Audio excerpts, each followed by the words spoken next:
Hello बच्चों, कैसे हैं आप। आशा करती हूँ आप सभी बहुत अच्छे होंगे। तो बच्चों, आज आपकी हिंदी की क्लास 8 का चैप्टर नंबर 3 शुरू करते हैं। आपके चैप्टर का नाम है बच्चों दुख का अधिकार। ठीक है, सुख और दुख ये चलती फिरती एक छाया होती है। जहाँ सुख है वहाँ दुख भी है, और जहाँ दुख है तो दुख के बाद सुख भी है।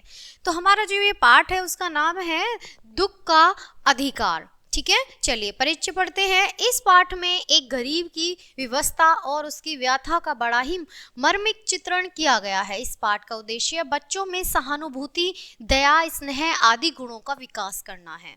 ठीक है, चलिए शुरू करते हैं हम अपने पाठ को। मनुष्य की पोशाकें उन्हें विभिन्न श्रेणियों में बांट देती हैं। प्राय पोशाक ही समाज में मनुष्य का अधिकार और उसका दर्जा निश्चित करती हैं। वह हमारे लिए अनेक बंद दरवाजे खोल देती हैं, परंतु कभी ऐसी भी परिस्थितियां आ जाती हैं कि हम जरा नीचे झुककर समाज की निचली श्रेणियों की अनुभूति को समझना चाहते हैं। उस समय वह पोशाक ही बंधन और बड़प्पन बन जाती है, जैसे वायु की लहरें कटी हुई पतंग को सहसा भूमि पर नहीं गिर जाने देती हैं। उसी तरह खास परिस्थितियों में हमारी पोशाक हमें झुकने से रोके रहती है। बाजार में फुटपाथ पर कुछ खरबूजे डालियों में कुछ जमीन पर बिक्री के लिए रखे थे। खरबूजों के समीप एक अधेड़ उम्र की औरत बैठी रो रही थी। खरबूजे बिक्री के लिए थे, परंतु खरीदने के लिए कोई कैसे आगे बढ़ता। खरबूजों को बेचने वाली तो कपड़े से मुंह छुपाए, सिर को घुटने पर झुकाए फफक कर रो रही थी, यानी बहुत दहाड़े मार के रो रही थी। पड़ोस की दुकानों के तख्तों पर बैठे या बाजार में खड़े लोग घृणा से उस स्त्री के संबंध में बातें कर रहे थे।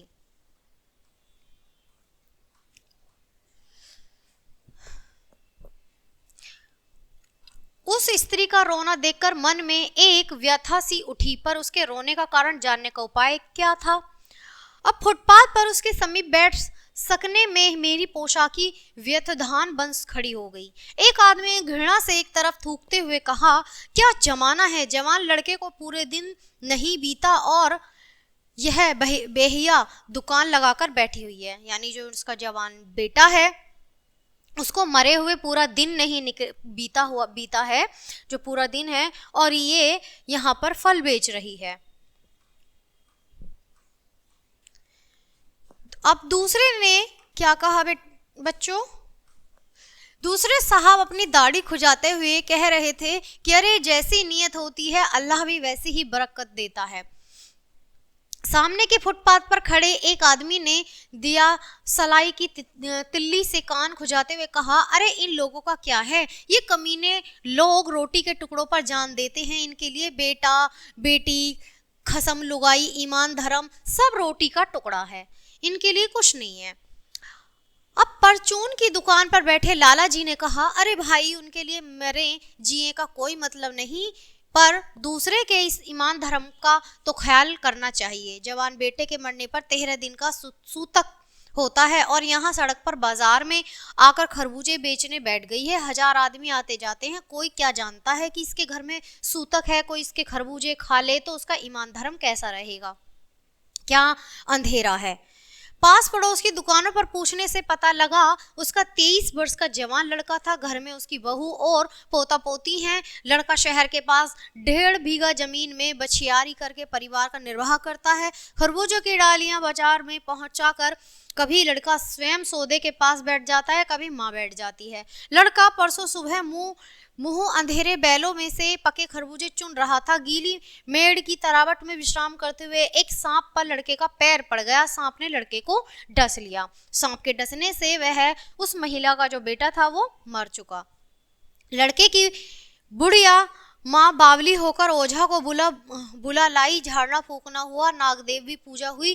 पूजा के लिए दान दक्षिणा चाहिए। घर में कुछ आटा और अनाज था, दान दक्षिणा में उठ गया। माँ बहू और बच्चे भगवाना से लिपट लिपट कर रोए, पर भगवाना जो एक दफे चुप हुआ तो फिर न बोला। सर्फ के विष से उसका सब बदन काला पड़ गया था।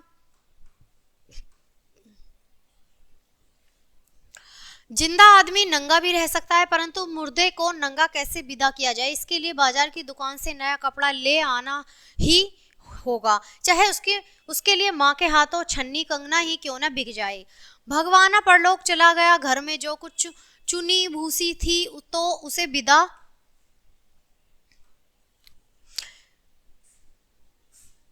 उसे विदा करने में चली गई। बाप नहीं रहा तो क्या, लड़के सुबह उठते ही भूख से बिलबिलाने लगे। दादी ने उसे खाने के लिए खरबूजे दिए, लेकिन बहू को क्या देती। बहू का बदन बुखार से तपे की तरह तप रहा था। अब बेटे के बिना बुढ़िया की दुवन्नी चवन्नी भी कौन उधार देता। बुढ़िया रोते रोते और आंखें पोंछते पोंछते भगवाना के बटोरे हुए खरबूजे डलिया में समेटकर बाजार की ओर चली। और चारा भी क्या था उसके पास कि वो क्या करे। बुढ़िया खरबूजे बेचने का साहस करके आई थी, परंतु सिर पर चादर लपेटे, सिर को घुटनों पर टिकाए हुए फफक फफक कर रो रही थी। कल जिसका बेटा चल बसा, आज वह बाजार में सौदा बेचने आई। हाय रे पत्थर दिल।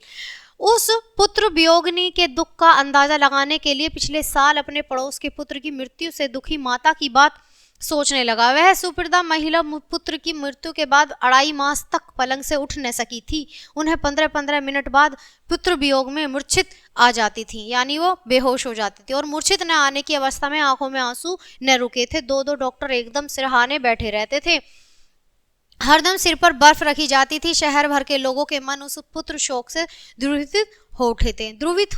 यानी ये इस दूसरी महिला के बारे में बात हो रही है बच्चों, कि एक और महिला थी जिसका पुत्र मतलब मर चुका था और वो उसके वियोग में बार बार बेहोश होके गिर रही थी और डॉक्टर उसके सिरहाने पे बैठे रहते थे 1 महीने तक।